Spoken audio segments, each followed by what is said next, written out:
So then all that acknowledgement of how somebody did that to my house, and then I actually hit somebody, we was involved in somebody's mama got shot. You know what I'm saying? Like 2 people were hit shot, but the mama found that out, that hit different. Before we get into this episode, I would like for you all to like, subscribe, and leave any comments. I greatly appreciate all those who are part of this fellowship and a part of this team and part of this journey with me and many other guests where we discuss their journey towards their purpose, self-reflecting, so that we all can realize and have self-reflection within ourselves, that we may be able to be inspired, and ultimately to remind ourselves we are not alone in our path to greatness.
Oh man, so that's like the experiences of our life, right? It's a tattoo being etched all on us, but that's our experiences, right? It shapes us, it builds us character, sometimes it defines us, our upbringings, our past. In today's journey, man, we got my guy, John, man, the tattoo artist who's defined a lot of boundaries, and how sometimes in life we like to have no restrictions and have our own free will and cross all kind of boundaries. And in that, we have to learn that we need these boundaries. So let's go into today's journey into purpose with no boundaries. So man, I got my boy John today, man. What's going on, How brother? You doing? Thanks for having me. Man, I appreciate you, bro. I appreciate that. I know this was kind of nervous for you, man. Yeah. Something different. First time, right? Yeah. It's neighbors though. We talk on the reg outside all the time. All the time. Yeah. So man, it's like another day, man. Tell me a little bit about yourself.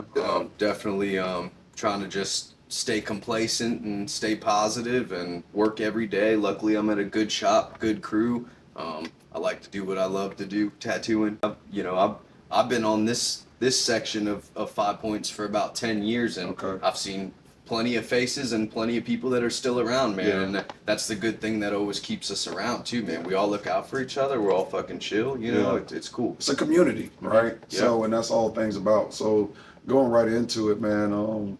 Like in your household, like what was it like growing up for you? I had it I don't want to say, easier than others, but I mean, I had two good parents. Yeah. You know what I mean? I mean, they definitely raised me and my two brothers to be real, respectful, hardworking. Yeah. But they also didn't really give us, like the title today, too much boundaries. Yeah. And I think that's why me and my brothers today kind of grew up a little bit more slack and got in where we fit in because of them being a little loose. They had a totally different upcoming than me. You know, definitely a lot harder. So they definitely want us to have fun. Yeah. Give us absolutely everything they could, as every parent, which is awesome. But that just led us in a little bit of a different bend. We became a little bit of some street people, some street rats. But then again, we also, I feel very thankful to also be able, every time I do come home, I get a little realization. You know what I mean? So now with age and growing up, I'm very thankful for that branch of things. Where'd you grow up from? Where'd you grow up at? Northern Virginia, right outside of DC, Fairfax County. Fairfax, okay. Spent a lot of time hanging out and worked at a couple of shops over there. I got family in Rockville. From where I grew up, you could easily be in DC in 20 minutes if you wanted to, or you could just take the metro, which was always cool. That was a nice thing of, like I was saying, no boundaries when your parents let you out a lot. You know what I mean? You found yourself kind of using every bit of transportation you could. And there was no cell phones back there. When I was out, I was out. You was out. Know what I mean? Like, Can't be I'm found. coming home. Well, I guess you had in the structure, I ain't gonna say structure, but boundaries in the form of, was there certain guidelines, like when you did go decide to hang out and things like that? Were there certain parameters for you to get back home, or is it just kind of get back home and be safe? I mean, I definitely, they would want me home. They wouldn't be able to rest their heads if I wasn't home. You know what I mean? But being a little shithead at that age, you took the time when it came. You ran with it. If I stayed out late, I stayed out late. Yeah. But that's everyone, you know. Tell me about those experiences, staying out late. I remember my times of sneaking out, taking my mama car. Mm-hmm. Yeah, well, I'm not hiding no secrets, because she know I got caught. I got in a car accident taking my mama car. I don't know what lie I tried to come up with back then, but Lord knows, man, I've done some things.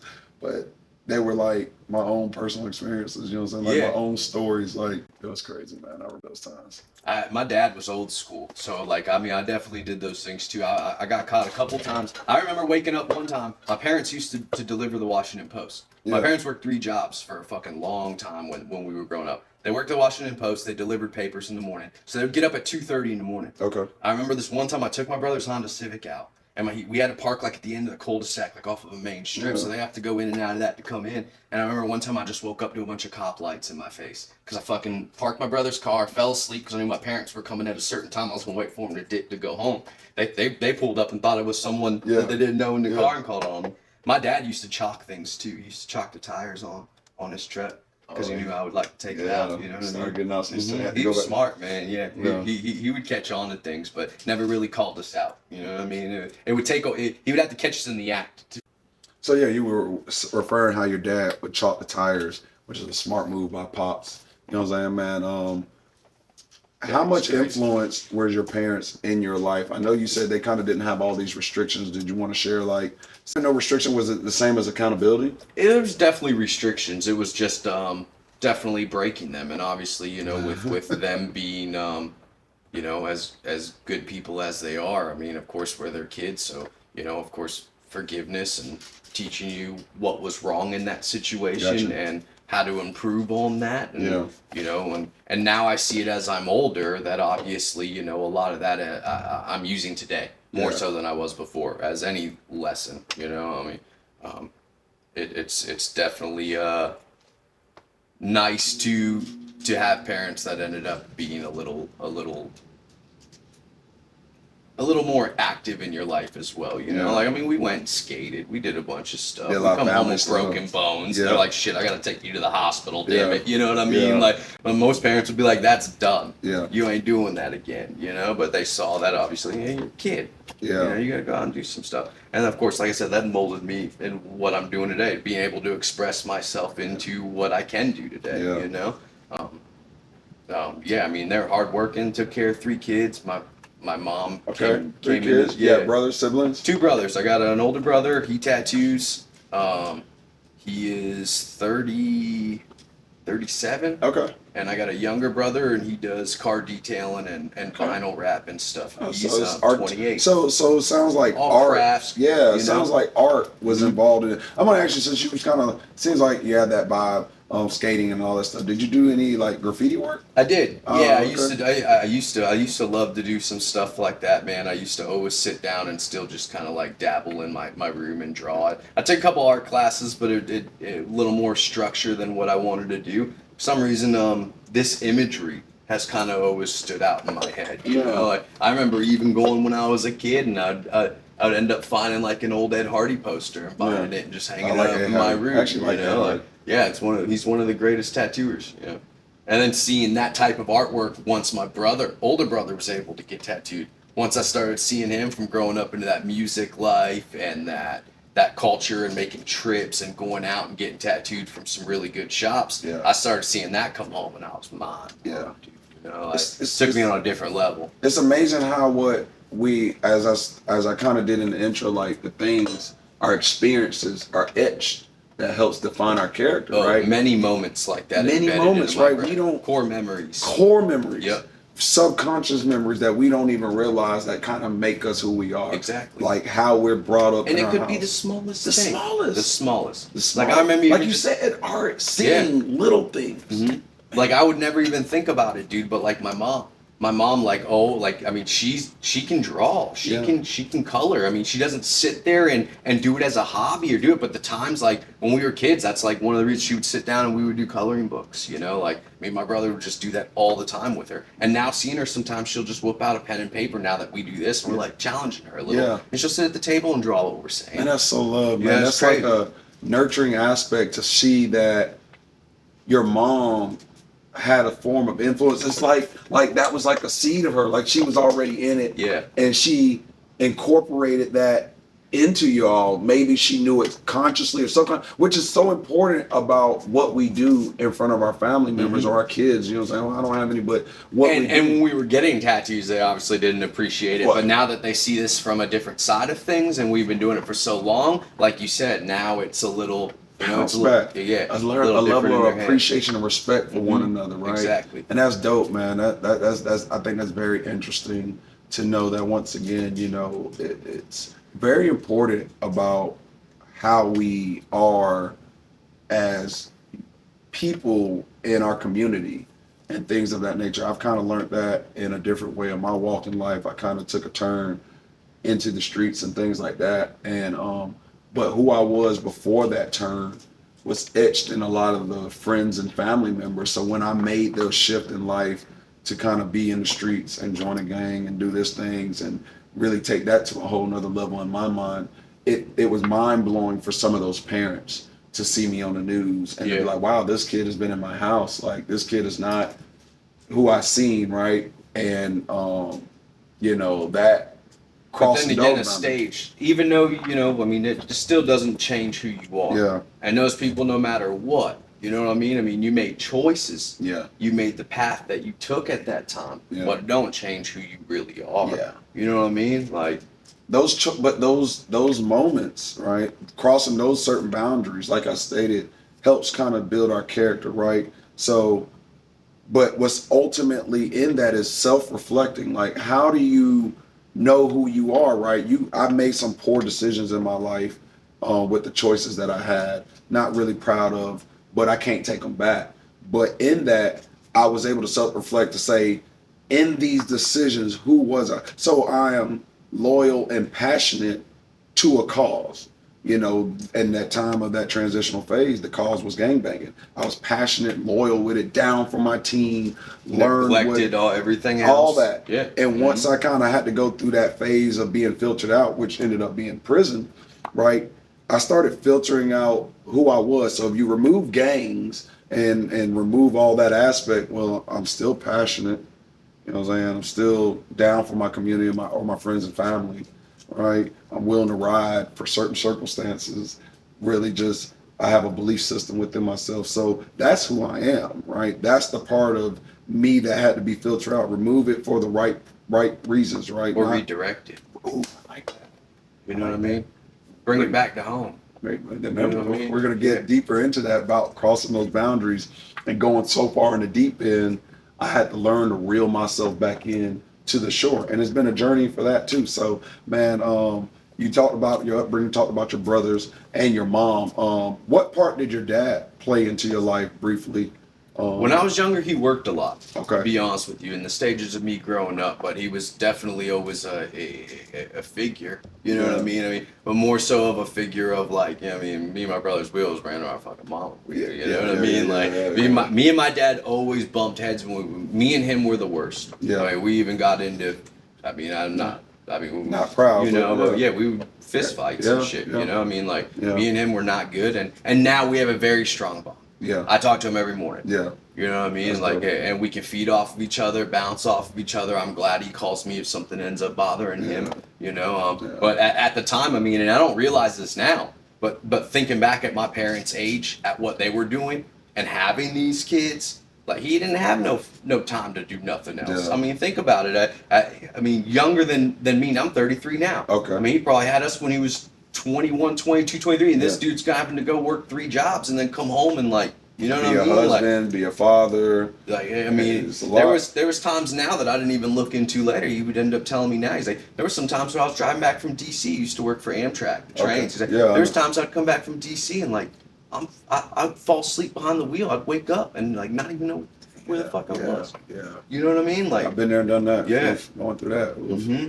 Yeah. So I mean, he definitely played a big part, but definitely more so I would say in the older times of me now than when I was younger. My mom definitely took care of us a little bit more. She was a little more of a stay. She did daycare for a long time, so she was able to be home with us. So you know, when we were at school, when we came home, at least we knew our moms was there, or grandma. A little bit of stability. I mean? Yep, stability. A little safety. bit of peace. A little bit of we know peace. where to come back to. Yeah. Even if we were fucking, you know, a shithead for 3 days, we knew where we could come back and gravitate to. Yeah. You know, and like no matter what, like I was telling you a little earlier, like family. Yeah. You make mistakes. You know, you end up, you know, you may say some things, you may fib a little bit, make a little lie or something like that, but family's always gonna understand and take you back a lot easier than other people. And family's a wide range. Doesn't have to be blood. Doesn't have to be blood. No. And I have my blood family, but I would say some of the people that I grew up with are more my family than my blood family. Not to discredit my family on my dad or my mother's side, because we've been through the trenches. Like all the code breakers that you would do that could break us actually helped define and solidify my relationships. You know what I'm saying? Like it took healing. That when I stole my mama's car, like my mama's mentality was, don't hang out with these kids. Right. And some of these kids to this day, we broke those boundaries with my mom and them, like going behind their backs and still maintaining our friendship. Yeah. And here it is today, 25 years later, man, I've got like a circle where I've been friends with these people for 25 years, you know, and like I said, it's, you know, parents want the best for us. And in that time, I'm sure not being around them was the best decision for them. But for me, like those were my friends, you know what I'm saying? And you had to do what you had to do and make those choices to live your life and develop your way. And that helped a sense of loyalty, right? And having an identity that I didn't understand then that I've reflected on now. But when I say that is, I've learned how to draw the line, you know, like in that moment, I drew the line, not listening to my mom, crossing her boundaries to maintain this boundary with our friends. Being in a gang, I drew the line, right? If I'm with this group of individuals, then I can't rock with this individual. But in the same token, right, in Philippians, in the Bible talks about Philippians 4:13, it says all things through Christ Jesus, all things are possible through Christ Jesus strengthening me, right? But the context prior to that is Philippians 4:11 and 12, where it kind of talks about how to be two things at one time. And that's the thing that's possible. And I think in the Messenger or NIV version, it states like, one part of the scripture is like learning how to be content and hungry at the same time, being content in something and hungry. So being two things was meaning I was gangbanging this group.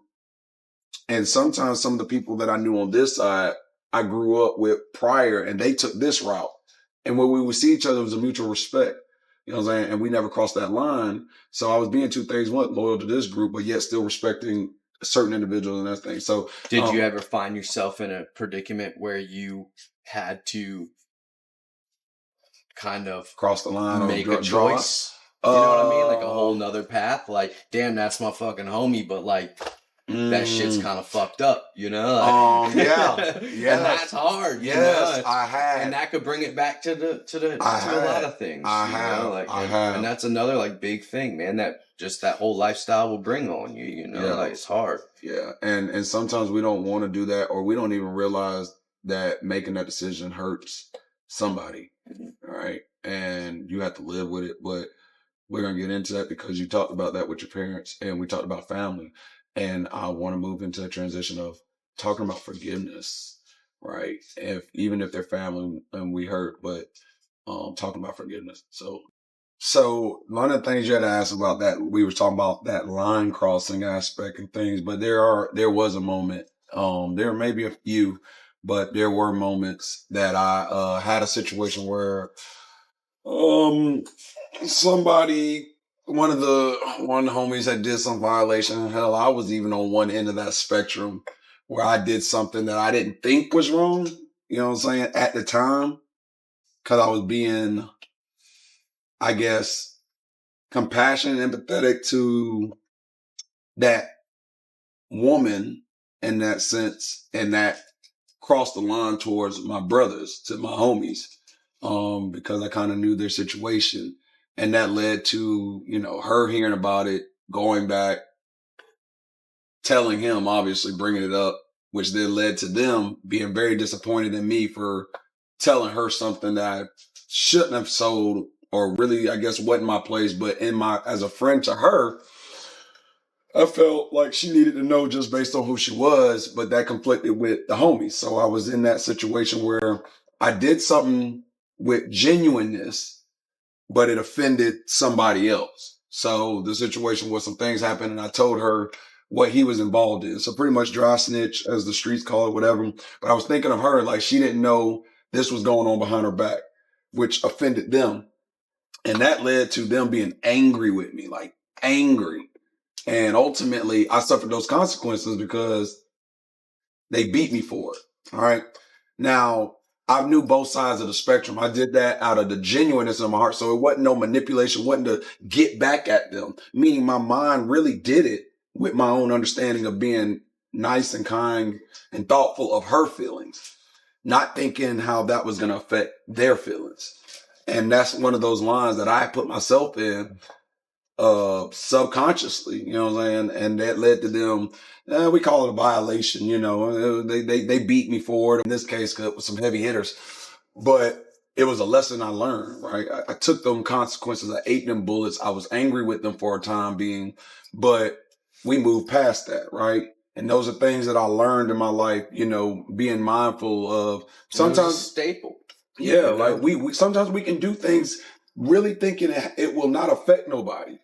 But look how you also looked at it. You looked at it from two sides. Yeah. You weren't just narrow-minded and being like, well, this is my ground. Yeah. You know what I mean? This is what you were also looking at it. And not a lot of people do that. Yeah. You know, they choose that one path or that one option with no consequence. Yeah. And you knew what you had to do, and you knew what was right at that time. But then also you had to deal with what you had to deal with afterwards. Yeah. And that's just honestly down to just a right choice. Yeah. You know, I had a similar situation, man. I mean, of course, everyone like you talking about as well.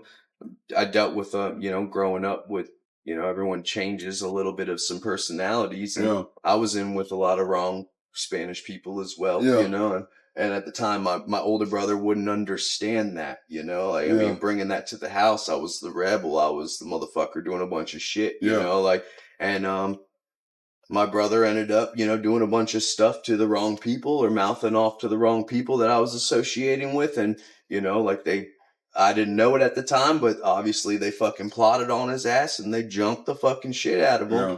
And luckily I was right there, to fucking have his back. But that was a choice that I had to make at that time, and I had to deal with the consequences. Yeah. And it came back to me tenfold. Yeah. I had to deal with that other group. Yeah. You know what I mean? Not to say that they didn't fucking come back and, it would be that time my brother's picking me up and bringing me in the house. You know what I mean? But that day I was thankful that I was right there and they didn't do it at another time. So I wasn't the one picking my brother up and bringing him in the house. That's dope. You know what I mean? And I go into that because we were talking about offending and we were talking about family and things like that.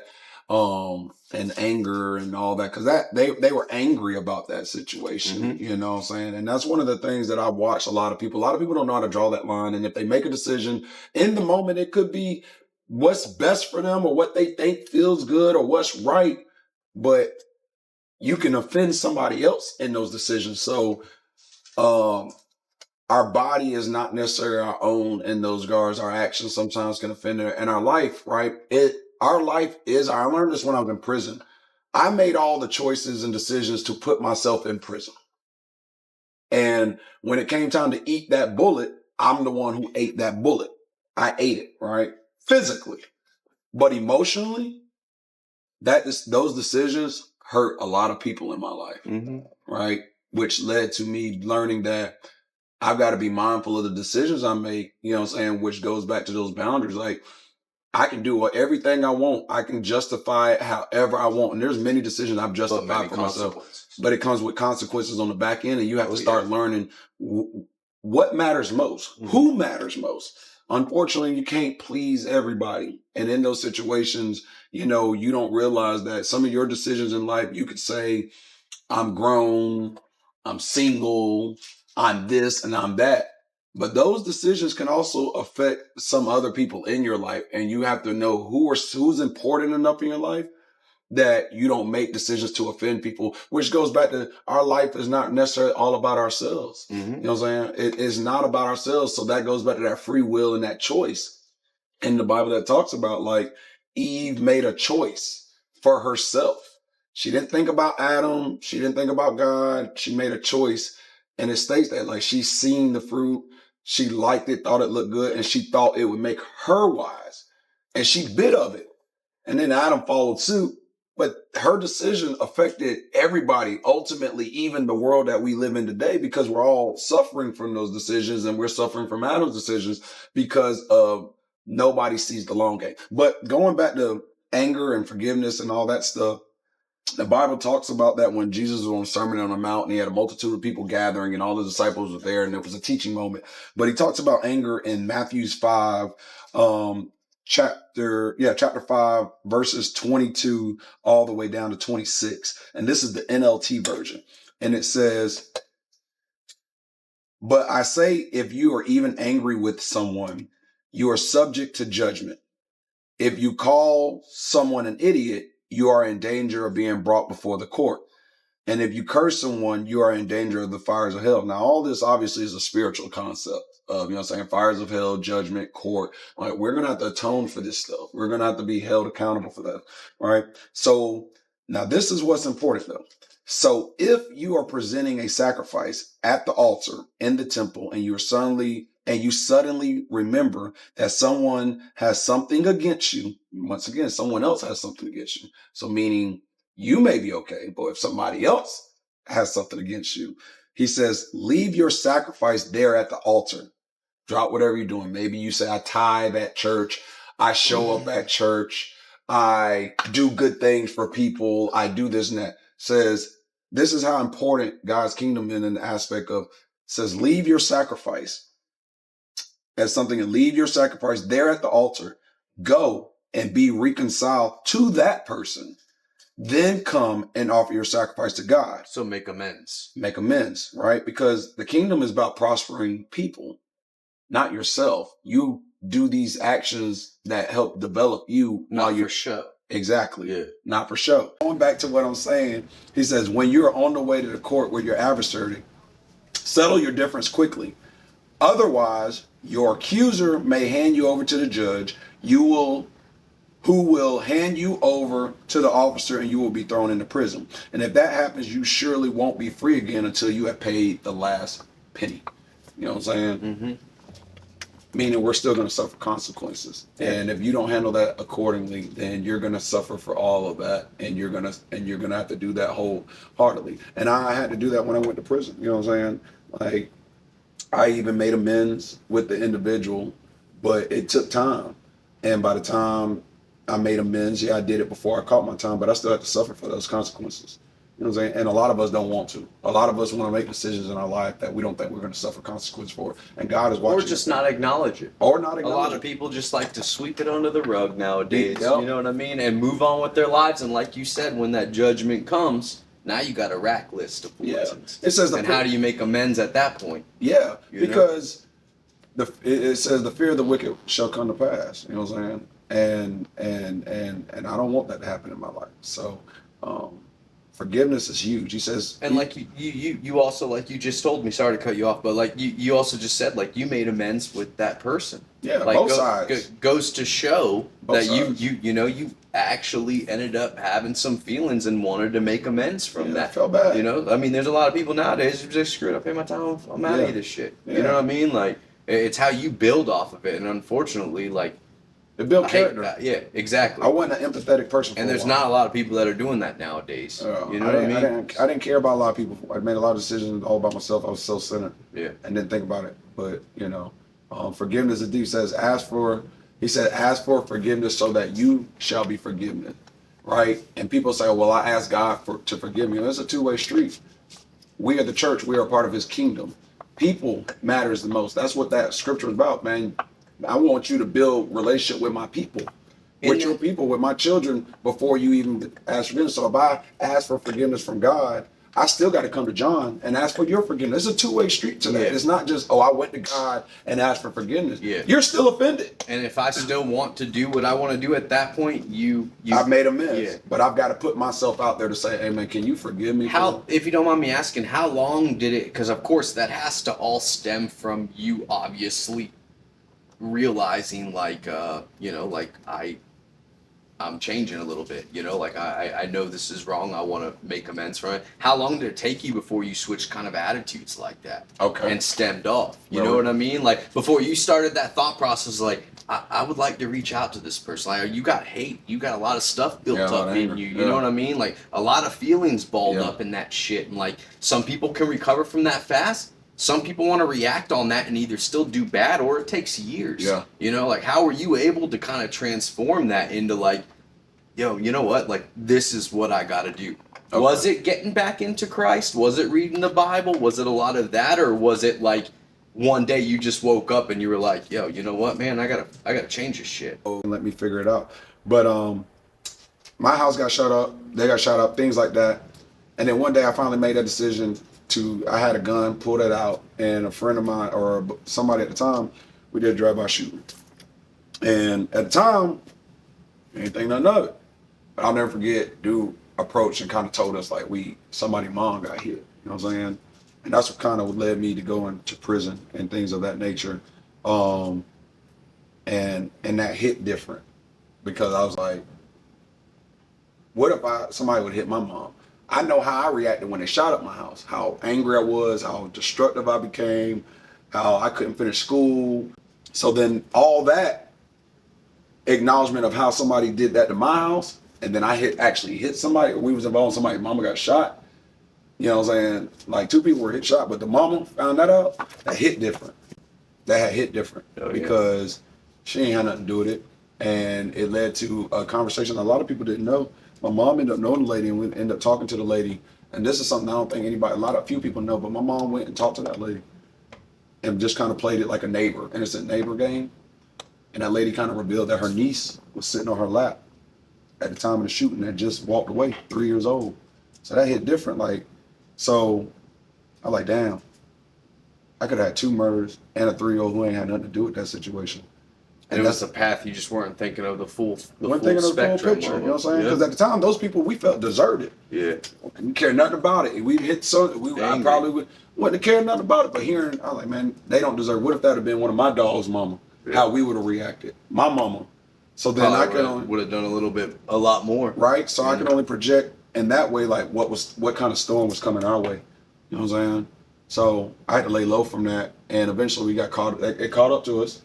And ended up going to jail for that. I ended up, not wanting to eat that bullet wholeheartedly. That led to me kind of breaking once again another boundary, a street code. And it's corny, stupid, all that. I ain't here to try to sound like no, I don't know. You know what I'm saying? I ain't trying to be nothing that I ain't. I'm just telling the facts. The facts was, man, I heard a voice that said, if you want to get out of this, tell the truth. The truth was, I told him myself, kind of told him the situation on my co-defendant. You know what I'm saying? Wasn't real about it. You know what I'm saying? That started tearing me down the line. You know what I'm saying? And I started learning like, damn, I thought I was a real guy, a real street guy. And learned in that moment, you know what I'm saying, that I wasn't as real as I thought. You know what I'm saying? Because reality was loyalty here or not. And I still suffer the consequences for that. You know what I'm saying? Like, actions were done. Yeah, I went and got time for that. Like, even after we talked and my mom talked and that, I still suffered the consequence. I still had to go get time. I still had to get violated in prison for telling. You know what I'm saying? I still have my character and my name shamed for that. You know what I'm saying? So I still suffered tenfold, still suffer from that. You know what I'm saying? And a lot of time to reflect. It ain't because, oh, I manned up on it and, oh, I told and I'm accountable and people pass it like, because you're accountable, you already did that, you should be good. See, people think they can apologize one time, be sorry one time. Man, I ate that. You know what I'm saying? The court got me for it. They got my money for it. I hurt my family for it. Well, The the streets looked at me sideways. all that other stuff can be corrected, but what would bug me the most is my time spent. Bruh. You don't get that back. Man, Fuck the street cred at the end of the day, because look where we're all at right now. You know what I'm we're all saying? just trying to, what we were saying, stability, to make peace. To make peace. You know and what I I mean? said, Like, we're all getting older. I'll never forget, I went behind the wall, we was on the phone. I said, man, whatever violation got to come my way to make amends, let's make it. I remember dudes saying straight up, man, you lose all your rank. You a foot soldier. You ain't this. You ain't that. I had guys back there say, man, you weak, you soft, you a dub, you all this. Man, I heard it. And guess what? No matter what, you can tell me whatever you want. But after I know I'm already going in here, and if I'm going to have to spend 10 years of my life in there, when I come out of there, I ain't trying to do the same shit. All right, exactly. You know what I mean? I'm changed, man. I'm gonna fucking try to find a job for myself. I'm gonna try to make some money. I'm gonna stability and peace. Right. So I crossed a lot of street worldly boundaries. You know what I'm saying? A lot of things that a lot of people gonna say fake or real, but the Bible tells me, Jesus said, and Jesus was sinless and perfect. And he said, man, remember the world first hated me. So forth, they're going to hate you for following me. And they're going to hate you when I pull you away from them. When you start doing things that ain't like them, they're going to still hate you. You know what I'm saying? But it's very easy nowadays to just redirect. You know what I'm saying? You know what I mean? I seen a professor was talking one day, and he had did 9 as a mindset. I watched something called Mindset Says. He had did 9 problems, and in one problem, the very first problem was the wrong answer. It's like 9 times 1 = 7, but all 8 were right. And the kids laughed at him, said, "You're a professor. How you get the first answer wrong, et cetera, et cetera, et cetera." And he said, "I did that on purpose." The message was, people will see you do one wrong thing and forget all the other 8 things in life. When you walk out in this world, the moment that you do wrong, 1 or 2 wrong things, people only remember the hurt, the pain, the wrong that you did. They will not look at the full picture of who you are. You know what I'm saying? When I went through all that, man, I ate all that. And in the same token, the same way about relationships, communities that I had from my upbringing, where I built some great relationships with some homies and all, big homies and all. And we chopped it up, and I told them straight up, like, man, I was this, and that. And later to find out, the people who held me accountable and made me feel like crap, 3, 4, 5 years, end up doing the same thing. Doing the same thing. Because they had to at that point. At first, I was just the catalyst. I was the first. So we're going to put all the smoke on him. We're going to make him feel like this. And then come to find out later, yeah, they had a big run and did the same thing that I did. You know what I'm saying? The difference was I ate that and I came home different, you know what I'm saying? Because I still was me. You know what I'm saying? I started learning that. And that's when I just started learning that stuff. Like, you know, unless I walk this way, only this amount of people are going to accept me. But and there I was like, man, I got to do me. You know what I'm saying? And I wouldn't take it as in softening you up. I would just take it as you were experienced. You were seasoned. Yeah. You know what I mean? Now you were looking for, like what we've been talking about. You've been looking for just a little bit of something that's just like peace, man. Where you go in know? there, I went behind the wall and learned from a lot. I learned from murderers. I learned from guys that were more gangster or whatever, real, more thuggish than me. And I had to develop a little self-identity. It was like, bro, you always been silly. You always been, at one point they was calling me the Christian blood. Because I was going to church faithfully. Yeah. And I started getting some of the homies, they didn't believe. I was like, bro, I done spoke in tongues. I had the spirit. And I'm bragging about this to the homies. Like, I'm in a meeting talking about this. And they want to challenge it. Like, I want to see. I'm like, man, just go. So I still had that competitive ego. Like, let's go. Like Elijah. Let's go. And I was in that stretch, like, that's who I was. You know what I'm saying? And I was just being me. You know what I'm saying? And I just learned, like, people were like, man, you sound like a white boy. You talk proper, still proper. I had a homie do that the other day. I said, and I'll be like, I still got hands though, right? But they was like, well, you always been like that. You know what I'm saying? And I used to be like, why I gotta talk like a white boy? You know what I'm saying? Like, I grew up, my mama grew up around the hood and stuff, and so I had that slang, but then I started being around a different group of people, and I learned if I wanted to elevate in life and be different, I couldn't just be one way. Yeah. You know what I'm saying? Like when I get around some of my people, I still talk in a certain way. But ultimately, I said, man, it's a discredit to my culture, to me as a black man, that I got to talk in a certain way to be accepted when at the end of the day, people are thriving off our cultural change. They thriving off how we walk, act, talk, what we listen to. So the same thing is going to happen with me if I'm in the product of my environment, you know what I'm saying? Mm-hmm. And I can blend that all to be my own type of ingredient, you know what I'm saying? And I could be me out of it, you know what I'm saying? I'm not going to be accepted by everybody. Some people want me to look like a tattoo thug or have some grills and stuff. This ain't me, you know what I'm saying? I am who I am, but I've been in the streets, you know what I'm saying? I done sold dope. I done been in the trap. I done slept on the floor. I know what it's like to see crackheads sell their kids. I know what it's like to do some dark stuff to get paid, you know what I'm saying? I done been in shootouts, but I've also been to mansions. You know what I'm saying? I've seen 2-parent households. You know what I'm saying? I've been in the hood where my mom raised before Brooklyn, New York was a city where tourists come. That was the slums, you know what I'm saying? It was a hood, you know what I'm saying? I've been in the country. My grandparents showing me what family and stuff. I've seen a lot.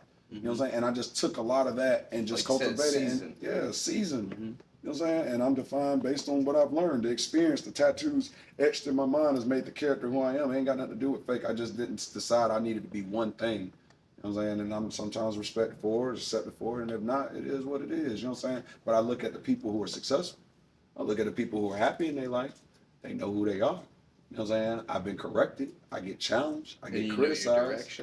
Yeah. And I take it. It's not easy. I get angry. And guess what? You know, nowadays, even that you're older and you've already experienced that, still to this day, all of us are going to be tested. Yeah. All of us are going to be challenged on which path we're going to take, still on a daily fucking basis. Yeah. You know what I mean? We all know that. Yeah. Like, I mean, there's still going to be a lot of hard things that you're going to have to deal with on top of the other hard things you've already dealt with. Yeah. And it's like, but that's what seasoned you. So you're going to know at the end of the day what you're looking for right now and what path to take that is going to make your life what you feel like having it for years to come. Man, seems like you turned into the interviewer, boy. Talk about you. It's a hard thing though. Not a lot of people realize that. A lot of people like to just coast. You know what I mean? Like, we'll figure it out when it comes. Yeah. I mean, I'm like you a little bit. I like to think a little bit ahead of the game and figure out that curve before it comes. You know what I mean? Like, if I can. Yeah. If there's any flags there. The people who've been supportive and just affirm my character, affirm who I am, man, has been helpful in my life. Yeah. It's like running this endurance. It says in the Bible, this is an endurance. And some of those people who've been thoughtful or whatever the case may be, and just share like, man, you always been this, man. You respect whoop whoop, or you stood on your square, whatever it was. They told me it's like on that race, it's like you're running a marathon, and somebody got the fans. You know, the supporters. You don't know these people, but they'll have water bottles out for you, Gatorades and towels for you, and you just and someone watching, they'll grab a towel, go grab a water, boom, didn't drink it all, throw it back right? at them. And throw it back, right? They're not mad. Nobody's upset. But that little bit of water, that towel, that little support was able to help them go another mile, right?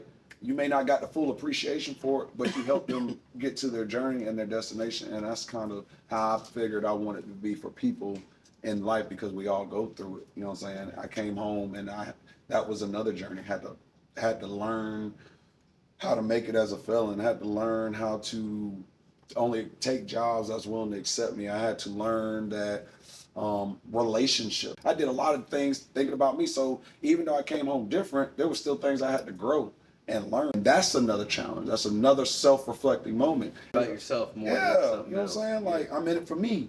You know what I'm saying? Okay, I ain't keep it moving, but I learned. But going in that, those are the transitions that I end up making. And we're talking about transition. What about the transitions in your life that, going back to you, that led to you starting to become an artist? We've already planted the seed that, you know, your mom kind of was an artist in your group. But what transitions did you make, and what boundaries did you cross, and all those things that kind of get you to the point where you're at now? Honestly, it was probably my older brother. Okay. Seeing a lot of that artwork on him, seeing kind of the shows and being able to tag along and do a lot of that stuff kind of led me into, I gotta find my knack, you know? Yeah. I worked on cars a lot. I worked for Volkswagen and Audi for a very long time, and that's a big passion of mine. when I ended up moving to South Carolina, I took it kind of as a party moment and started trying to blow my savings on getting tattooed by a lot of the homies that were in town that I've seen good work from. And that kind of led them to, ended up not being able to kick me the hell out. You know what I mean? And I mean, I didn't know I wanted a tattoo, but I knew this was always a culture that I've been into, you know? So being able to branch off and having some people take a little bit of a risk on me and, kind of learning as I go. It definitely transformed me into this. Just submerged my whole entire life. This is all I do. So when did you actually start? I know you said you worked at Amtrak back in the earlier conversation. When did you actually start, like, getting into it? Like, what age do you think you were? I was probably maybe like 15, 16, really getting into tattoos. And then it probably stemmed off until I was about maybe like 18, getting a little more familiar with like the machine, trying to mess with the machines and do stuff like that. They couldn't kick me out of the shops. I mean, I was skipping school and driving 2 hours, or I wasn't driving, but I was bumming rides, and I was going to getting tattooed and coming back and doing a bunch of stuff. But from the same shop my brother was getting tattooed. That was just the type of style that intrigued me, you know. It was everything at that time. And still is to this day. It's branched off, and nowadays, I mean, technology and what they've transformed all these machines and everything to, you can, I mean, you could do portraits like they're nothing nowadays, you know what I mean? But to see some of this old school stuff. What was that journey like, making that transition, like tapping into a field that you started to feel passionate about, something that you want to do? Because a lot of us in life are passionate about a lot of things, but the fear of taking that first step and putting your foot in that water holds us back. Intimidating. Especially because I'm also this far from home. I had no back. And it's changed. I don't have my brothers. Everything has changed. I'm taking on new. I mean, I couch surfed for probably about 4 or 5 years of my life down here. I lived in the tattoo shop for maybe about 9 months. Right in this booth. You know what I mean? Like every day, 7 days a week, I'd be grinding. I mean, I'd wake up at 9 in the morning, start drawing and painting, tattoo all day. Some days I would end at about 1, 2, 3 a.m. Maybe go hit the bars down here at 5 Points for a little, come back, turn my light on. I'd be right back at it until I had to go to work, you know? And that just took over on, like, it didn't feel like work. It just felt like, yo, I'm passing the time. This is what I was doing, you know? Like, this is what I should be doing. I mean, of course, there's tons of times where you're sitting back as a young kid. You know, you'd be hanging out at the tattoo shop and you're like, well, what's going on out there? I'm more worried about what's going on out there, trying to have some fun because I'm trying to go out and party and meet some chicks and do some things, you know, but like this always homed me. Psychedelic flow. My shit, you know what I mean?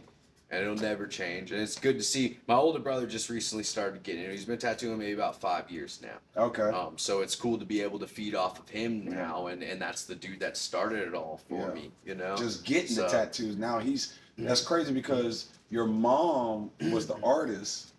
You was the catalyst because you started doing it, but you started doing it because you were watching your brother, and your brother was just getting them. He wasn't doing them.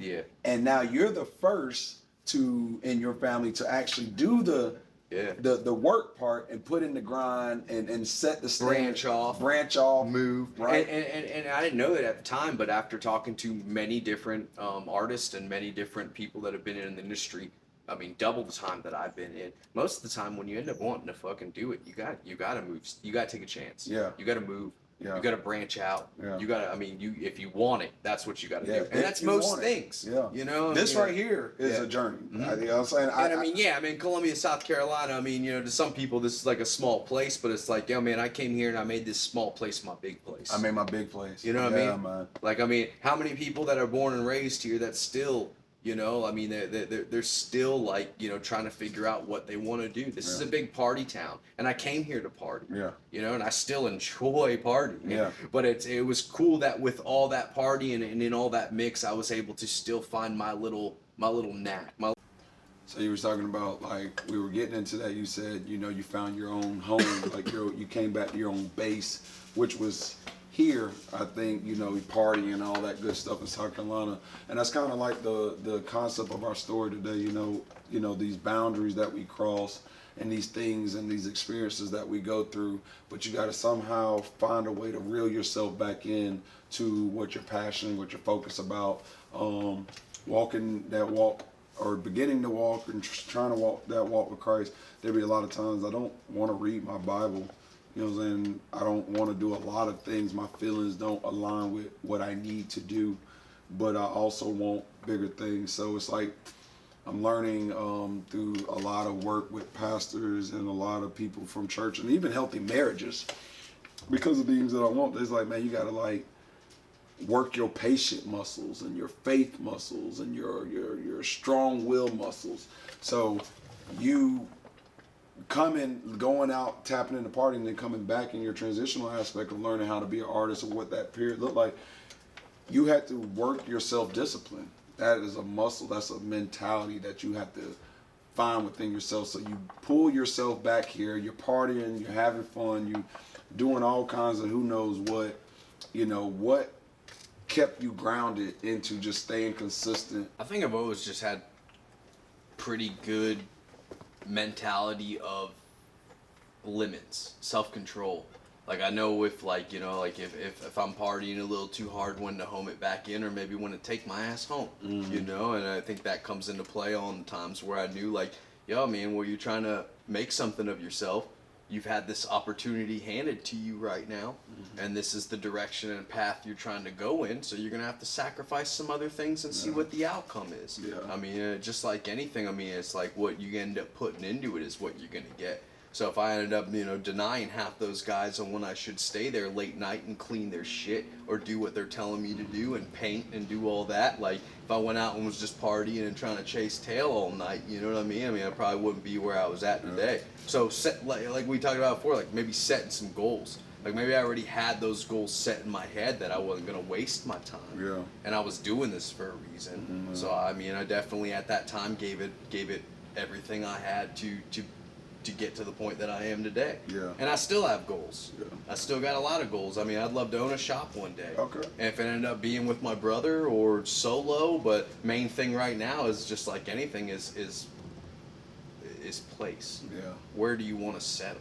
Yeah. Like I love it here, but there's a lot of tattoo shops here. Yes. There's a lot. It's definitely influxed, and I love where I'm at now. So I also would love to show respect to everyone that I know in town, and maybe take it elsewhere and come back and visit and do stuff here. But a lot of that, definitely coming down here, experimenting, having fun, trying out a new town. That's what definitely. I feel like everyone's got to take a shot. Yeah. And when it's time. And at that point, you'll have some different obstacles to cross to see where you're going to end up. Yeah. Yeah. And it's just where you want to go at that point. I knew a lot of people that may have had great opportunities at that time when I was partying with them, but they didn't know how to handle it. Yeah. They continued doing what they continue to do. Yeah. And sometimes we stay in our comfort zone way too long. Yep. And it's not always like individual, like maybe relationship wise or job related wise or nothing. Sometimes mentality. I think my last relationship was out of my comfort zone, and it was tough. Right? There was a lot of transitions. I know I wasn't completely ready. Who I was good enough to an extent, but it wasn't everything I needed to be for that relationship. And that's a tough pill to swallow at times, right? But because I learned from that, another testament to strength, will, learning, growth, I created new boundaries for myself, when it comes into relationships. And you probably also developed and strengthened some of your other suits, like patience. Oh, and, man, you know what I definitely. mean? Definitely. Yeah. Definitely other characteristics were strengthening that. And some of those uncomfortable situations is what hyphens that, because you obviously see some good in what you were doing, and you wanted to be there, so you were sacrificing. Yeah. You know what I mean? And you were trying, and you were trying to figure it out, and that strengthened those areas, but unfortunately it still just didn't work out. But you're going to take all of that into consideration and move on to the next obstacle. Yeah, yeah. And that's life, you got to reel yourself back in, and I'm in that real moment right here. And it's, once again, not painful. Not exciting, not as good when you feel and you see by people's actions you're not wanted. It's not that they don't care about you necessarily, but you're not wanted.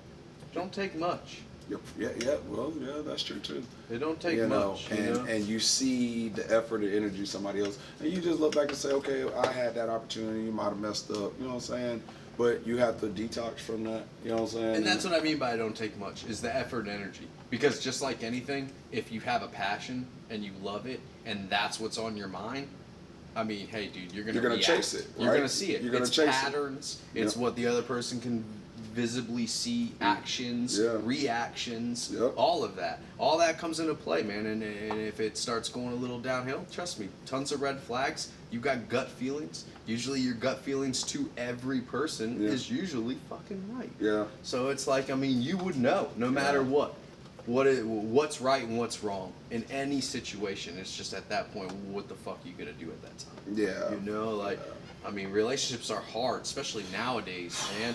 I mean, we all of us. Yeah, man. We've all been through the ringer. We've all had some good ones. We've all had some bad ones. We've had some that worked and had some that haven't. That's why we are where we are right now. You know what I mean? Like, but like you said, I mean, we're trying to just move on, We're trying to move on. Circumstances can define us in a lot of ways too.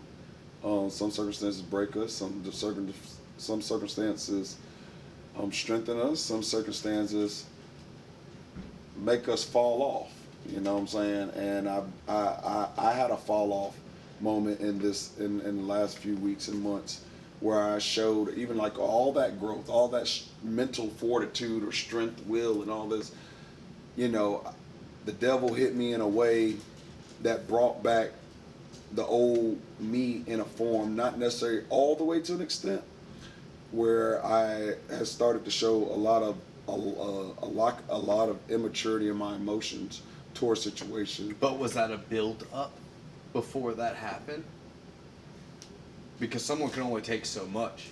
And at that point, again, yeah, you may feel some sort of way for getting to that point, but at the same time, before you got to that point, we had choices. So, you could have ended it when you knew those were, you know? Yeah, and I've been in that predicament tons of times. I've carried on. And that situation, that there were things that you hear, you learn more as it goes, that there was opportunities for the other individual to kind of express certain things. And the way that I had to learn and find out and go through it was the build-up, like that. And it hurts more. Oh, it hurts more because it says you don't respect me enough to tell me yourself. I had to hear it from this, and that, or you have been maintaining. But because of that moment, though, like the perspective that I got from it led to the boundaries that I create. Where, you know, part of my relationship when it comes to being with a woman now at this point, it's, man, I ain't gonna lie to you, I ain't gonna cheat to you, I ain't about to manipulate, I ain't about to abuse you physically, mentally, and verbally. Things that I learned. You know what I'm saying? Because a lot of us go through it. Men and women now, you know, especially a lot of us are so broken, a lot of us so hurt that we think it's just normal to kind of talk to each other a certain kind of way or do certain things. And now, or not talk, or not truly communicate, or people hold you to a standard, and then they'll hold themselves to a standard. They're quick to pull out everything on me. And everything could be good, but it's just on a different scale. And it's a different scale. You know, and it just taught me, you know, it taught me a lot, and I empathize with that situation to the point where even in all that I said, well, this is what standards I'm going to create for myself moving forward, you know what I'm saying? And this is what it is. Do you feel like a little bit of real good communication in situations like that can definitely define and help and break some of that up? Yeah, I've learned, some people don't want to talk about it. They want to sweep it under the rug. They don't feel or think that they have to have those conversations. Yeah. Which then leads to a lot of unhealing, you know what I'm saying? And a lot of resentment, and you have to heal and harden yourself up in a different way that, okay, in order to move forward, I gotta smile on your face like nothing's cool, like nothing's like eat it. These things ain't, you gotta eat it. You know what I'm saying? A guy told me one time, a bee can't convince a fly that honey is better than shit. Damn, that's a good one. The bee ain't like the bee ain't never gonna taste shit. No. But that fly eats shit and honey and won't know the difference. They dabble in everything. No boundaries. You know what I'm saying? No self-control, no standards. And they'll put the standard on you, and their standards are changed right in front of you. Like I said, I've experienced this. It may not have been in a relationship as far as intimate with a person, but with the gang thing. I was held to a standard. I violated the standard. I was held to a violation. And then they go right back and do the same thing I did. And I could build resentment to that. I'm speaking on it, but I don't resent it no more. You know what I'm saying? That's what led to that compassion.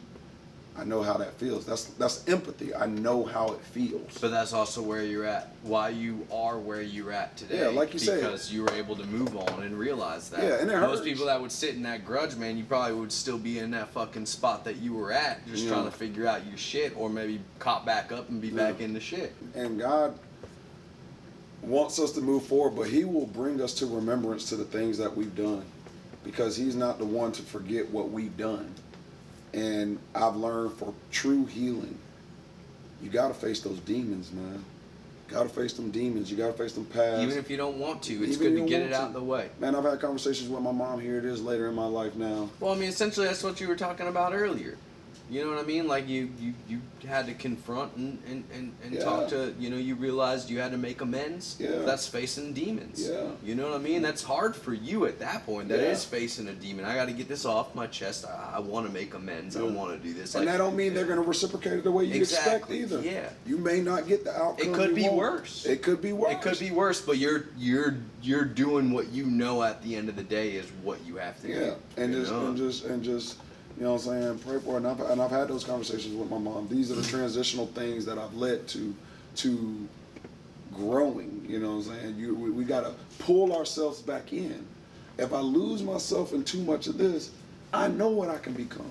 Yeah. And it could get worse. From after talking to you for so much, you know what I mean? Like knowing you from upstairs, and then I got to meet your mama the other day. You know what I mean? Like that was cool. And your mom, like I could tell right off the bat from the little bit I talked to your mom. I was like, that's where he gets it from. Yeah. She's cool. She was outgoing. She was, she was open. She talked a little bit while she was going. And I could tell. She's changing. My mom was always hard, stubborn. Still is in certain ways. That's still part of growth. Well, to but you in shape. She's battling though and trying to change because she wants to be different. And the thing is, she's learning from her children now. Yeah. Some of the advice she gave us were not the best advice for relationships, jobs, and stuff like that. Right? Which is, look, another boundary broken. Another boundary broken, but she's now realizing that she didn't have it all. Yeah. And she's coming back to face it. And in her, she's facing her demons, because me and my brother and sister have had conversations with her like, yo, you know, this and that, and I could tell it gets overwhelming for her. Like she's got her own shit. Yeah, man. and it's like, wow. Sometimes God puts us in a situation that makes us be accountable to go back to handle our demons. I believe that. And in this case, especially testing your will and power. power. Testing your will, especially if you don't get it right together. He said, remember, you're gonna pay to every penny. So I learned to be a more forgiving, give it up, resentment. Some of them takes time. And to some that don't believe in it that way, karma. Right? It will come back. Either way, man, guess what? However you want to think about it, everyone thinks a little different, but the way the fucking world goes around, that's how it is in many different words and forms. I was watching the show Power, right? And it was a great episode recently with Tommy. The one is Force. And you've ever watched Power? No, what's it on? All right, it's on Stars. So Tommy, if anybody's ever watched Power, Tommy's mom, I can't remember her, Kate was like a drug addict mother. In one way, she was cool from this, but she was a drug addict. She was like not the best influence of a mom. She was more like a sister, homegirl mom, and he supplied his own mama drugs and stuff. But she goes through a moment of, in this episode, she making amends with everybody. Like she's done a lot throughout the series. I mean, a lot. And she goes to having to have a conversation with her baby, who was a black baby that she kind of had to give up. And she kind of allowed him to express. And a lot of us, this is the issue that accountability hurts. We don't give the people we hurt the opportunity to express themselves. And you expect them to express themselves in a different way because you're coming at them. But once again, I told you. And who knows what their buildup is. You don't know what their buildup was. And a lot of people don't want to confront those demons that they've created consciously or subconsciously, not realizing the image that they've created making their own decisions, even if they think it's the best decision. Once again, I made that choice to go to prison. I thought I didn't necessarily want to go to prison, but I didn't know these choices were going to lead to prison. And I didn't know those choices were going to hurt people in my life when I was doing what I felt like wanted to do like that. And I still had to be accountable. My grandma disconnected from me for those times. I was like, I'm not writing you. My mom was like questioning her love for us and why. My sister was always the same, supportive. My ex lost weight, was hurt. A lot about outcome. Like a lot of my friends stopped writing me, a lot of situations. It tested a lot of different things. But Kate had to do the same thing. And she was trying to make amends with her son Tommy first. And she was like, say what you got to say. And Tommy was on a list. Like, Which is cool that the show hit that point, because I feel like that's a lot nowadays. Right? And he was like, when I was 6, you didn't do this for me. When I was 13, you didn't get me something as little as, remember that one time I wanted this ice cream and you didn't do it because you spent your money doing this. Core memories. Core memories, right? And that's the painted picture that we don't realize. We're etching images on our kids, on our families. We represent much more than ourselves. Christ says, in a lot of ways, he talks about that, and I'm going to cover that. But Kate had to deal with that. And she was like, okay, I got it. Like, wow. Like, he was just like, all right, like, yeah, that's just the start. Yeah. And then she had to go You didn't know how much reaction. You didn't know how much you have really hurt us or this and that. And we don't want to face that. And she had to go to her other son, who was a black baby, and he vented, like, why did you why wasn't you there? And she tried to justify. He said, but you did this for Tommy. Like, you wasn't the best. Excuse no excuses. No excuses. No excuses. Like, you're trying to justify, and he was just boom, boom. And she was trying to get out, and then she realized she had to eat it. And then you could see that she was finally honest. She was like, my mother being in my ear saying, I need to be this, or I need that, or it's going to be tough for you as a young woman raising a black baby, was ultimately the seed that led her to make a decision to give this person up, which affected him and his relationship. And she couldn't deal with it. And she left. And then she went to, and this is the key part that I got out of this. She went to AA. Small room, no public, no grandeur setting, just a small little rinky-dink room. And she said, this week I learned that I ultimately thought I was this, but I was a shitty mother. And I hurt a lot of people. And she cried. And she said it hurt. And she said, and I have to face those demons. And you know what? It wasn't the reception that, would make you like, oh, everybody forgives me. It was just, great job, Kate. Yeah. And that's what I got out of it. Like, sometimes we're going to be accountable for stuff and you ain't going to get the reaction you're going. Mm-hmm. But she did it for herself. And the beauty thing, how the show ended it, because God says, love conquer all. He went in, she was asleep on the couch. She was asleep, and he went in, put a blanket on his mom. Or no, he went in, opened up the refrigerator.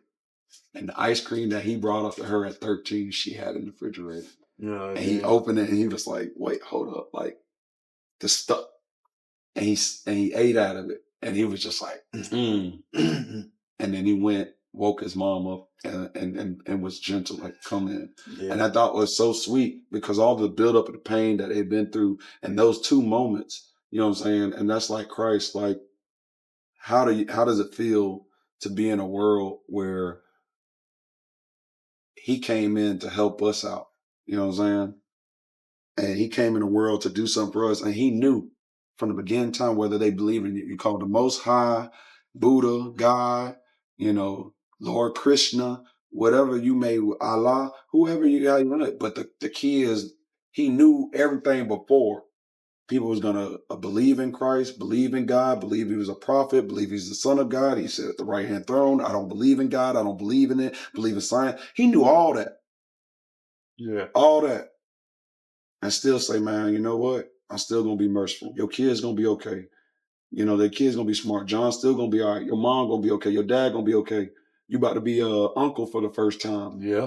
3 boys. Now you about to have a daughter from the brother that you look up to. And sometimes in those situations, what I've ended up, having to deal with a lot recently when I've been older as well is like, in some of those situations when you end up needing to confront someone about something, sometimes you just got to let that person talk. Yeah. Like you don't need to justify anything. Like sometimes you don't like we were saying before, you don't know what they got going on. If you just sit back and let them fucking vent, maybe there's a conclusion at the end of it that you can think of. Yeah. You know, like you gotta hear people out, man. Everyone be peaceful, be kind to each other, listen, communicate. But we man. hurt, Like, you know, people hurt and people want to stay on that power. My sister's going through that study right now. Everybody wants to be in power. Everybody wants to, whether you're playing the victim, whether I lied, I cheated, I hurt, I abused you. You know what I'm saying? You played a part too. You know what I'm saying? I can constantly keep reaching out to people and expressing my vulnerability, showing my way and doing that. Ultimately, I'm just trying to get that out of my system and be accountable. But I don't always get the reciprocation I want or look or expect. But I got to eat that and say, you know what? It is what it is. You know what I'm saying? Because like my guy Kill say in the Four Agreements, you know what I'm saying? Sometimes it's not about in the book of the Four Agreements. Sometimes it's not them, it's not you, it's them. And they can't deal with that. I've had people tell me I ain't no man, or if I met you, if I was who I was now, I wouldn't even talk to you. You know what I'm saying? It's like, all right, you know what I'm saying? All right, cool. You know what I'm saying? But then to see you make certain decisions, I'm like, yeah, if I might have sat back longer, I probably wouldn't have talked to you either. I mean, you ain't no shit either. You ain't better than me. You know what I'm saying? But I've let people talk to me like that and they don't see it as wrong. But it's ego. And I look at life now, the biggest factor that I think is destroying our world and relationships with anybody, however, work, anybody, it's your ego. Ego. God says the pride of life is death. Our ego, and people don't even realize what an ego is. They think it's always looking like no, ego is like this is how you talk to somebody. Like, look, you talking down on people. You talk in a way that comes off like you better because you need to elevate yourself and feel confident within yourself because you did these things, man. At the end of the day, we all going through stuff. Everybody elevating in different ways. Yep. So it takes time. So we going and into if you hype your surroundings up, who knows where you'll be. I learned if you're the best player, you fucking keep everyone close to you. You keep them hyped up, man. Positive energy, dude. We will all skyrocket. Yeah, you know what I mean? Like, I mean, if I got your back, you got my back. When you got 10 people's fucking backs and everyone's in that same circle, we can run this shit. I still got an ego. You know? I still got an ego. Like, I'm no different. And there's time and place to have one, which is still cool. If you all are homies, you shoot the shit. You know, you can push each other, mess around, whatever, man. Like, Beyonce had a quote that I resonate with. How you come back? Beyonce say something about it's not the cheating that hurts, it's who he or she cheated with, or it's not the person that you might be with. So it's not even necessarily cheating. I resonate like it's the person you with, and that's not to discredit that person as a person, but in her mind, I'm Beyonce. You know what I'm saying? Yeah. And you gonna go talk to somebody else like this? You know, it's she said it hurts because what half I was great and good for you, you gave that half to them too. And I could have gotten that, you know what I'm saying? That time, that effort, energy. And those are the things that you come to learn that hurts at the end of the day. And I've done it to people and I've had it done back to me. And so because of that, I'm not at a place of gain. So as we move forward, like I said before, it ain't hard. And it ain't hard. If it's on your mind and it's there, I mean, the time and energy is very slim at that point. You know what I mean? Like, I mean, you can make an effort of a day. Yeah, it is what it is, man. You know, like a girl said, man. I said, why you like bad boys? Over the guy that said, man, we like to chase. Women like to chase now. You know what I'm saying? Why should I chase you if you gonna be the chase? Why are you gonna think you the standard where I chase? Why I chase things that's gonna better me? You know what I'm saying? You know what I'm saying? Not no thrill. I get it. You know why I get it? Because when I was in the streets, I loved to conquer. I loved to chase. But now that we're getting older, as we talk, man, I ain't got time for the games. I ain't got time for no chase no more, man. I ain't trying to do all that no more. Like, I got a fucking career now. I got to focus on bigger and better things. We got some videos to shoot. You know what I mean? I ain't got time for that. Chasing. I get up early. You know what I'm saying? You with me or against me? I'm some Anakin Skywalker, man. You with me or you against me? I'm doing things. I'm drawing the line of the boundary. I done stepped in the deep end. I'm rolling myself back. I've showed you a little. You like? I'm rolling. Yeah. I got goals. Yeah. I got stuff I'm trying to pursue. Yeah. You want to tag along? I'd love to hear your goals and stuff. Let's Yeah. combine them. Let's Yeah. make something out of it. Let's accomplish everything. Yeah. But it takes the right one to weigh both of those out on that scale, man. Yeah. It's got to be 50-50. If someone's putting in 20 and someone's putting in 80, it ain't going to work. I mean, some of us are still 40, 35. It may work, but for a certain time period. Man, we got people, man, 30, 40, 50 years old, still want to live life like they in college, trying to make up for lost time. You know well, that's another thing I feel like I mean, everything's this nowadays. Oh, man. When you got this access, man, you don't know what the hell, You know what I'm saying? So, I mean, that's crazy. Drinking, partying, all that's becoming a big thing now. Man, we had Parents Weekend this weekend. Yeah, right. I saw more parents downtown than students. Yeah, right. Which was crazy. But it was a good way for them to get out of a certain reality. And and some of us don't want to, it's like the Matrix. I seen a quote, it's like the Matrix. There was that scene in the Matrix where Trinity have presented him his options. Right. So think about you living in a reality with a lot of responsibility, a lot of this, and you may have not had a childhood. Like, you may have not been able to do everything you wanted or live your life free, and you're this and that. Now you got established, but you have to stay within boundaries, right? Because our life is not our own, right? Our experiences shows our character, where our life is tattooed in our hearts and our minds, right? But Neo opened that door, and the concept was, Trinity said, Neo opened the door and there was a path, and Trinity said, you've seen this path before. You know what I'm saying? Like, what's at the end of that road. Some of us are in repetitive cycles in a delusional mindset in our own brain, thinking we're going to keep changing the repetitive things that we do. You know what I'm saying? Because when change, but it's our important, that's why I said as a man, I had to learn that I had to change. I got to separate myself now, so that I'm no longer riding that line where I'm like this on the line, where I come off this way or talk this way or be this way, but then I make that situation, I make one bad problem, make one choice, 1, 2, or 3 choices, and I put myself in the same spectrum as everything else. You know what I'm saying? Which is a testament to people like LeBron James. Like, he has his up and downs, I'm sure, but he has made it an image to protect his family, his image, his brand, which he's prospered because of these things. And he's not put himself in the same boat as some of the other athletes. Is he better than them? No, he's just better than himself he was before, or who he was. This is not better than him. But Bible says, let another man boast. Well, it's very obvious that him having that perception about himself and that life and that walk and that standard, well, like that documentary on Jordan.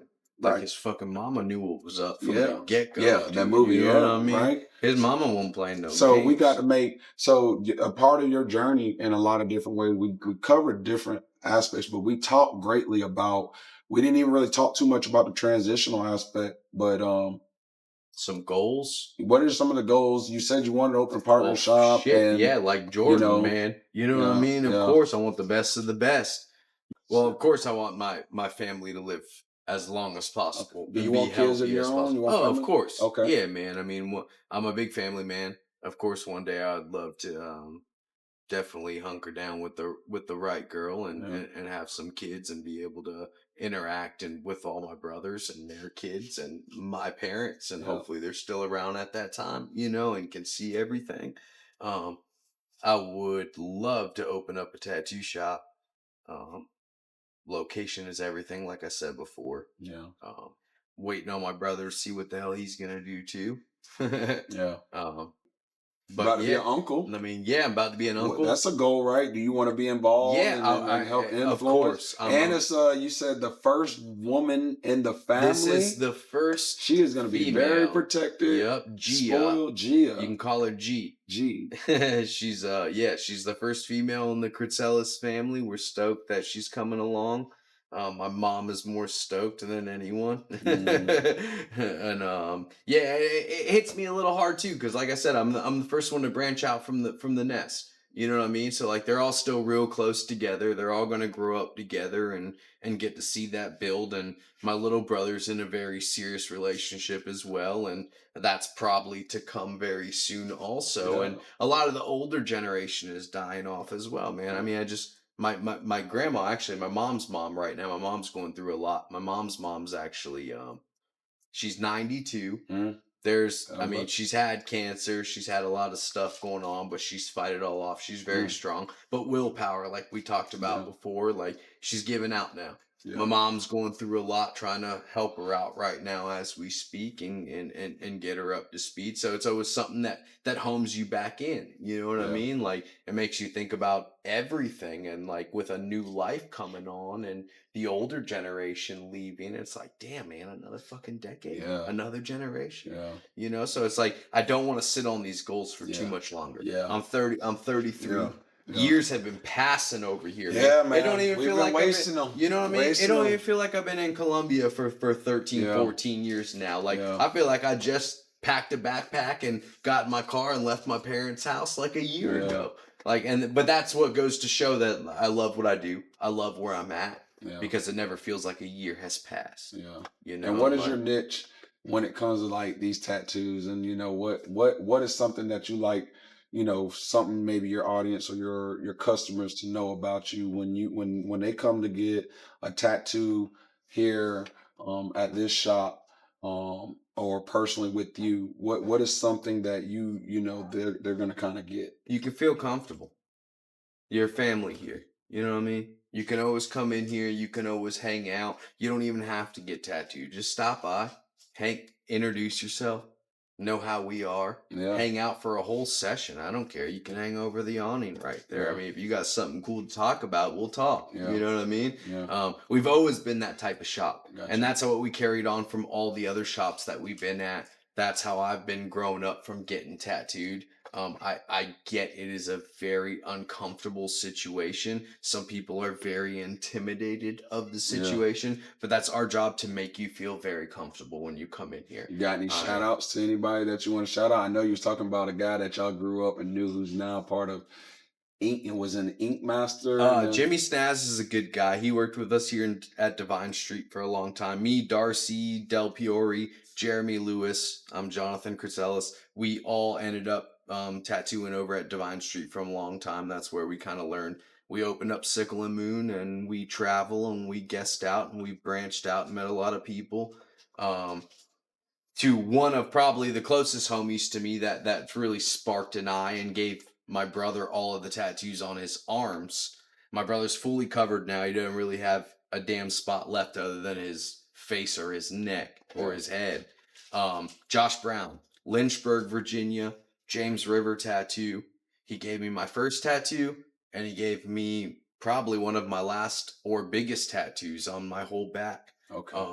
He recently just had some health issues, and he's lost a little bit of memory, and we're all real worried on where he's gonna come back to. But I think hopefully with some development, he'll be all right. And he's one of the last legends, man. My back's in probably one of the like most staple books from the U.S. to Europe.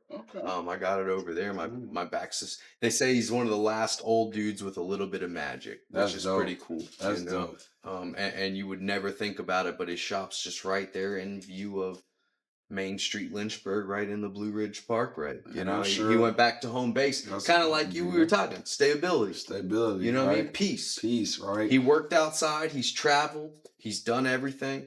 He's guest spotted. He's worked at other shops out in big cities, and he knew he came back home. He's had an old lady for a very long time. He just adopted 2 awesome kids. He's taught them how to play guitar. He's taught them how to skateboard.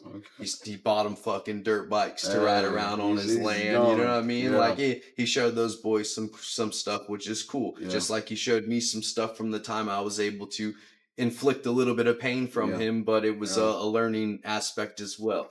I think that was the dude that me and my brother, he kind of set us on a staple. You know what I mean? Josh Brown was the man. Got you. So summing up, get ready to sum up.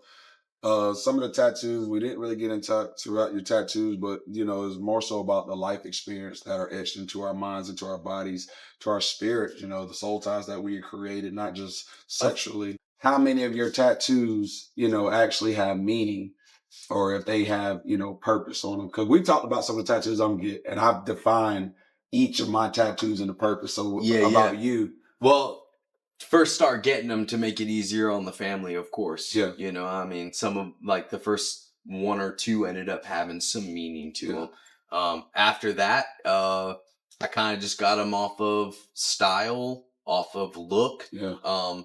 They all don't. I mean, to each his own. Not all of them have a meaning to me, but they definitely, every tattoo that I've gotten, because I'm also in the industry, and you don't have to be in the industry. Every tattoo, if you go in there and you have a great experience, I mean, that's an experience. It's on you forever. It's a story. You know, I mean, most of these that I've got on me, I had a great time, and it is an awesome story that I've probably reflected on most of these to other tattooers or other people. You know, I mean, even my customers that come in here, my clients, like they ask me how a spot is. I can tell them, yo, I got this one here from this guy at this place, and it felt like this, like it just off of it. And I can even still go places. Yeah. Like like I can go to my brother sometimes and didn't even know he got tattooed 3 or 4 times since I've seen him last. And I'll see something and I'll know who did it. I'll know what they use sometimes, and it's crazy. And that's crazy because as I summarize all of this, and you know, I pray before I do any of these things. Like I pray right before, the night before, the morning of, and right before we walk in. And even when I talk, I ask, you know, kind of what your relationship, and I tell you straight up, I tell everybody, I don't care. You know, I was like, whether you believe in God or not, that's I don't my care. pops, man. Right. Before every meal when I go home, he owes everyone, hey, if you're into it or not, can I have a minute? Right. And the scripture that it talks about in 1 Corinthians chapter 6, verses 17 through 20, it says, do you not know that your body are temples of the Holy Spirit, who is in you, whom you have received from God? You are not your own. You were bought at a price. Therefore, honor God with your bodies. And our life is like that at times. Sometimes the journey that we go in our life shape and mold our character from the experiences that we've experienced, whether, like you said, it had meaning or not, it still shapes a story of who you are. And the body that is paid for that price was Jesus Christ on the cross, who died for our sins so that we may have everlasting life, whether you believe it or not, or a little accept lax it or not. in it. Right, a little action, right? So when we do things in our life, is what we're doing representing God, or do we take honor in our life and stuff? So some of the decisions that we made, that's the same with our journey. You know what I'm saying? Our journey is paid at a price. You know what I'm saying? My dad's mom always used to say this to us when we were growing up and starting to get them, and she still sometimes we got to put her in check just a little bit. She's a saint, you know what I mean? But we have to. I mean, this lady loves my gold too. You know what I mean? Like she's transformed a little bit, but it's like, you know, like we'll talk to her and she always like, I've been, this is a staple in my head. She always reminds me, and she's very Catholic, you know, she'll look at me and be like, well, do you think you're going to be accepted with all this on you? Yeah. And I'll look at her and be like, well, I mean, if I came into this world without this on me, my soul, my spirit, if that's the case, I'll probably get accepted with, it'll probably show with none of this on. This is just a form of us being here. It doesn't mean what's in here. It doesn't mean what's in here. Exactly. You know what I mean? I may go up there, or all of us may go up there with fucking half of the looks we don't have now. You don't fucking know. We could be a little beam of light. You know what I mean? Right? Like, that's the journey, right? Yeah. So I want to close it with, man, you have a great story. I noticed you talked a lot about your brother. Family. Always, family and total. I know everyone's story's different, but for mine, family. Family man, is a lot. And that's what I want to build in goals and everything. And that's what I want to create. I want to be a part of a group that makes marriage dope again. You know what I'm saying? Not even marriage. I mean, the homies doing all this right here. You're already building a family again. Yeah. That's how I always take it in a tattoo shop. You know how hard it is to find someone to bring in here to work with us? Yeah. It's a hard dynamic. Yeah. You know what I mean? I want everyone to mesh. I want us all to be on one rhythm, like we're an assembly line. You know, like, and that's family. And that's a team roles, all that good stuff. But I want to sit and say, man, the summarize thing, bro, you